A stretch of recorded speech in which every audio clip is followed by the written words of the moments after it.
Hi there everyone and welcome back to another video. I've just got back off my holiday a few days ago just in time for the Season 2 update, and over the last couple of days I've been playing with the new specialist on the new map, so Charlie Crawford on the new Stranded map, and I've been having a brilliant time. Some excellent updates come through to the main game, brilliant new menu system. I'm sure you've seen that you've been playing just recently, and overall it does feel like we're heading in a great direction. But obviously on this channel I do look more at the portal side of things, and in this video we're going to look through the changes that have come with Season 2 and run over those, so hopefully you can stick with me until the end. And as always, if you like the video, please do click the like button. It really helps me with the YouTube algorithm, and if you haven't done so already, please do click the subscribe button. It doesn't cost you anything, but it does help me work my way towards my next target of 1,000 subscribers, and hopefully I can hit that before Christmas. You never know.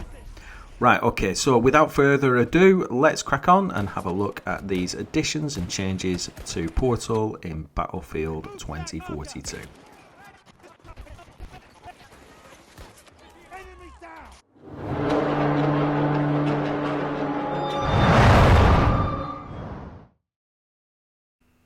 So before we dive into the web builder and the logic editor, I just wanted to take a moment to have a look at the new menu screen. I think we can agree this is a significant improvement over the old menu screen. It's great to see all of the game modes and all of the available options grouped together on the one screen. Do think that this gives those game modes a little bit more visibility. Before, if you wanted to play a particular mode, most people would have just clicked on the all-out warfare and then gone into either breakthrough or conquest. And it's now good to see that we've got the core game modes visible, so breakthrough and conquest and rush now are added as a permanent game mode. But also we can see that Portal's just got that little bit more visibility, and anybody coming back to the main menu screen will see that Portal is available. People should be aware that Portal's available, but I do think this gives it just that bit more visibility. And also you can see that when we click on the Portal option on the screen, you can see the community game that's available. At the moment it's Squid G's Rush. Very popular at the moment, absolute chaos. I've tried it myself. I do like Rush. It's absolutely nuts, bananas, I think people might say. But we've also got,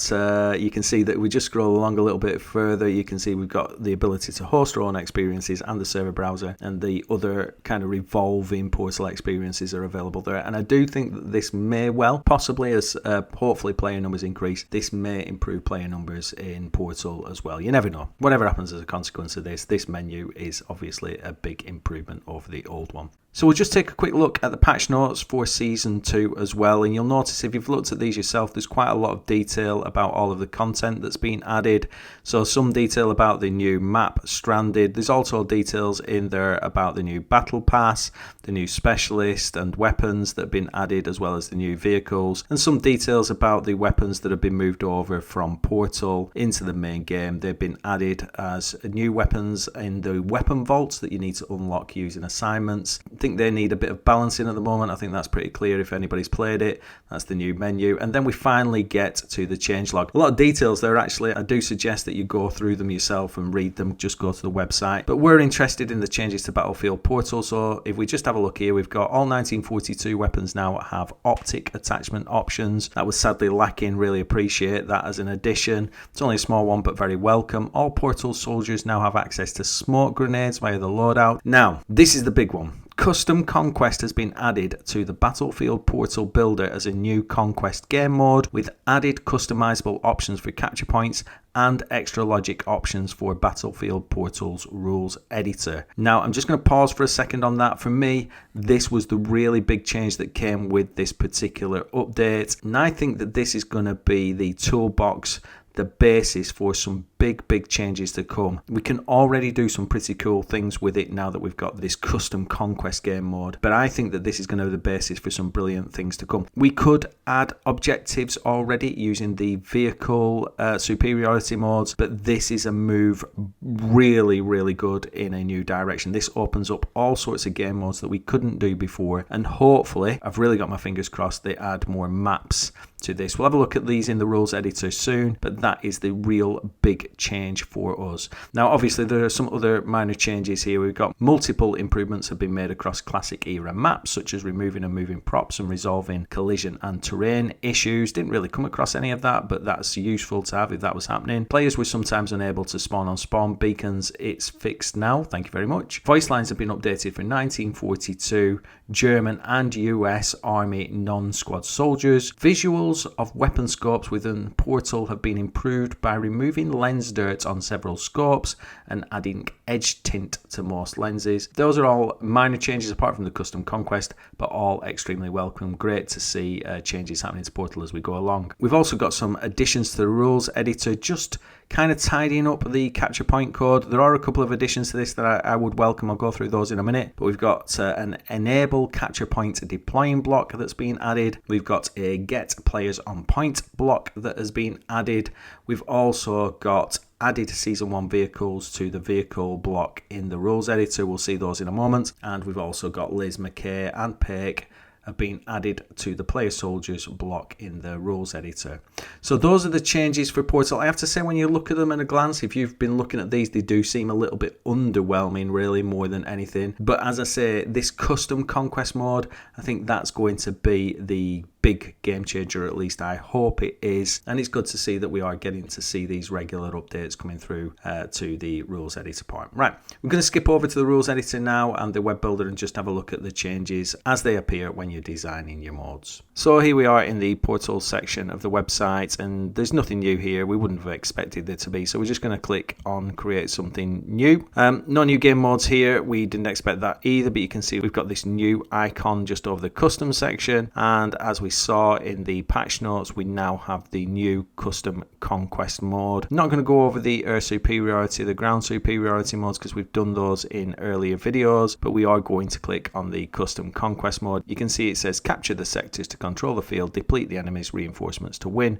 customizable using the rules editor. Now the big change here is that it's still conquest as you know it, but now we can use the rules editor. We weren't able to do that before, and that opens up many different opportunities for us to use the rules editor and create some real customizable experiences. I'm just going to go over it on the map rotation. So you can see in this new custom conquest mode, we've got 6 maps made up of 2 of the older maps, Arica Harbour we've got and Caspian Border, and then we've got 4 maps from 2042, Manifest, Orbital, Renewal, and just down at the bottom, Exposure. These are medium-sized maps, not the larger maps. I do think, however, we're going to see more maps added as we go along. Just going to need to add a map to get access to the additional options. Now somebody might tell me differently, but I have scanned through all of these options and I haven't seen any additional options in the standard web builder settings in the modifiers. There's clearly some new additions in the restrictions, so if we just select Battlefield 2042 and go across to characters and scroll down a little bit, you can see that we've now got the new specialists added as selectable characters. So we've got Liz at the bottom and we've got Crawford, and if I move down to the, let's go to the weapons, you should also see, we've got the new weapons that have also been added as selectable. The new vehicles have also been added, so we've got the helicopter, the Huron, and it would just go over, I think I've pronounced that correctly, and the Hannibal from season 1. And if we just go down to, is it under tanks, we've also got the Ram added on this side here. We've got the Ram there as well. So we can now select or deselect these as restrictions through the editor, which is another good addition. Good to see them added straight away. If we go down to gadgets, there we go. So Crawford's new mounted Vulcan has also been added in time for season 2. Good to see them very quickly adding those things to the web builder. Now, something that I didn't check was whether the new map was able to be added at all. So I'm just going to switch to Conquest. Let's go with Conquest Large and switch that over. Let's just see what maps we've got available here. We do have the new map now selectable through Conquest as well. So they've added the new map in Conquest. I suspect there will be a Rush version, I suspect, of that as well that we can add. Let's go over to Rush. Let's go to map rotation and scroll down to the bottom. Yeah, Stranded's been added, so that's been added very quickly. That's great news. Right, so let's go back to this custom conquest. Let's have a quick look at the new logic blocks. There's been a couple of changes in the rules editor. So if we just, I've got to add another map again. Let's just add that one. So if we pop over to the rules editor, now there were a few things added to the rule events during the last season. So I'll just go over those quickly because they're going to be useful later on. We've got an ongoing rule that can be attached to a capture point, and we've also got these capture point events as well. So we've got on capture point captured, we've got on capture point capturing, and we've got on capture point lost. And if we click on one of those, that's going to trigger this event when the capture point is finally captured. Now these also have an event payload attached to them. So if we look under event payloads, we can get the event capture point. So that's the capture point that triggered the event. That's going to be useful because we might need that later on. So we've got rules for capture points capturing or being captured, and we have an event payload, which is the capture point that triggered the event in the first place. So if we just move down a little bit, we've also got one new block under the objective tab here, and that is enable capture point deploying. We just look at the help for that. That says enables or disables deploying on provided capture point for a team that owns it. So normally in a game of Conquest or objective based games, you can deploy it on a capture point if your team owns it. With this, we can enable or disable deployments from that capture point for the team that owns it. I can think of a few game modes that might use that. We mentioned the capture point event payload, which is useful, but there's nothing been added in all of these sections just underneath until we get to the objective one. Now, a few of these were added during season 1, but we'll just very quickly run through these as well. We've got get all capture points, which when it's used returns an array of all of the capture points that are in the game. If you've not watched my videos on arrays, that might be useful because capture points do use arrays to get information about them, as do vehicles as it happens. We've got compare capture point. We'll just have a look at that one. This is a block that returns either true or false if the capture point that is given is the one that we're looking for. So you've got compare capture point. Is this capture point that was sent by the event, this is an event payload block, is the same as this one from this selection list? Then return true, and if it's not, return false. That might be useful. So we've got get capture point, which will return the capture point. It's going to give us a capture point, which is the one that is given there. So let's say we wanted to get all the players on a particular capture point.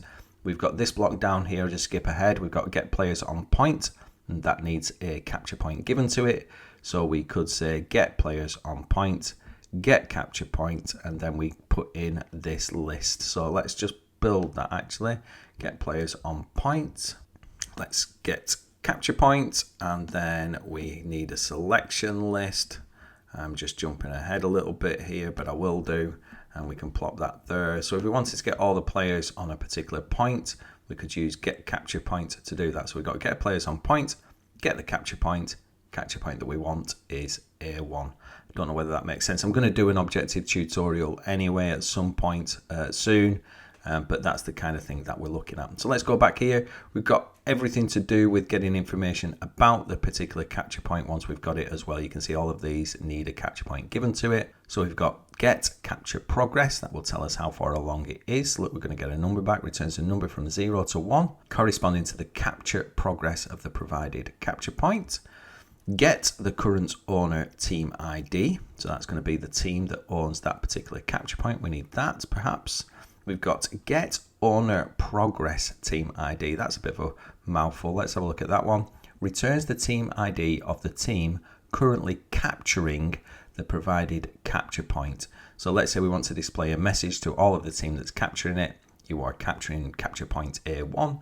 And that would perhaps help with that. I mean, there's obviously hundreds of things that we could use that for. Gets the team ID of the team that is currently capturing the provided capture point, which is different to the current owner, because it might be the case that team A is capturing the point, but team B owns the points. I hope that makes sense. That's the kind of differentiation between those two. So we've got get players on point, which will return an array of all the players that are inside a particular capture point. Maybe we want to know that. Then last but not least, underneath these objective blocks, we've got get previous owner team ID. That will give us the previous owner team ID for a particular capture point. So if we want to know who owned a capture point previously, which team ID had that capture point previously to the current one, then we can get that information using this particular block. So that's it for the objective block. Some great additions in this update. There are a few other minor additions, and I'll come back to this with some closing thoughts in a moment. But if we just skip over to the selection list, we've got this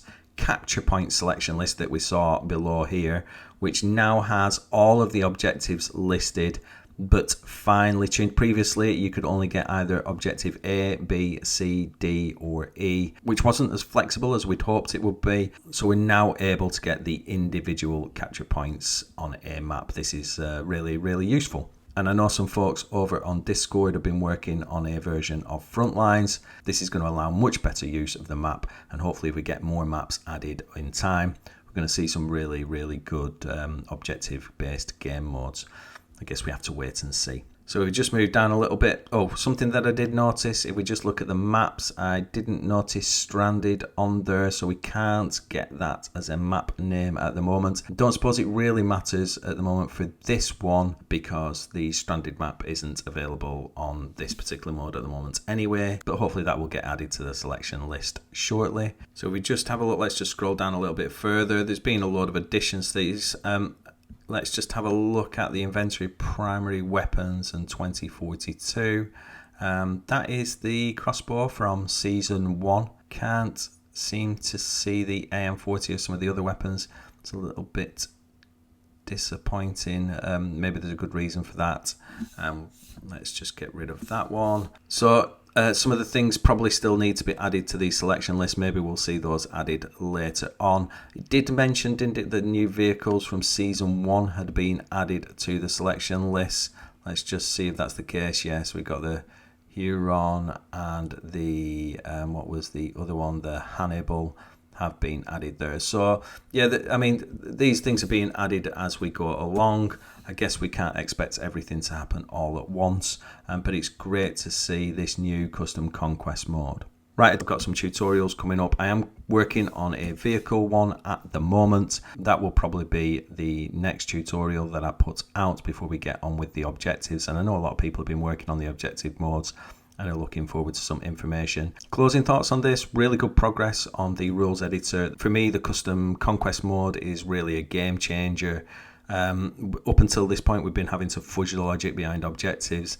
Now that we're getting these maps with objectives on them, that really shouldn't be necessary any longer. The disadvantage is the objectives still aren't customizable. We can't place them wherever we want.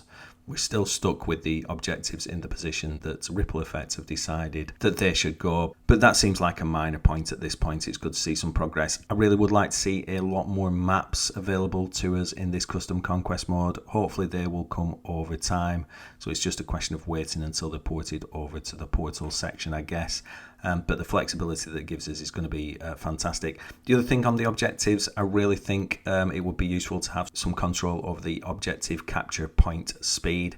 Some game modes require the speed of a capture point to be really quick. Some modes require it to be slowed down a little bit. If you think about Frontlines, you'd really kind of want to labour an objective capture rather than have it be a really quick process. And some control over the speed of objective capture would be great. Okay, that's it for me. Hopefully that was a useful overview of the updates to Portal this time. So I'll finish with asking you this. What do you think of the new update to Portal? Are you excited by the Custom Conquest mode? Have you got any really great ideas? Something springs to mind that you'd want to have a go at now that you're able to isolate capture points and use them in your own game modes?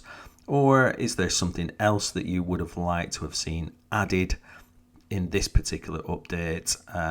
Let everybody know. Let me know. I'm really interested to see what your thoughts are. If you've made it through the video to this point, thank you for sticking with me. I hope you've found it useful.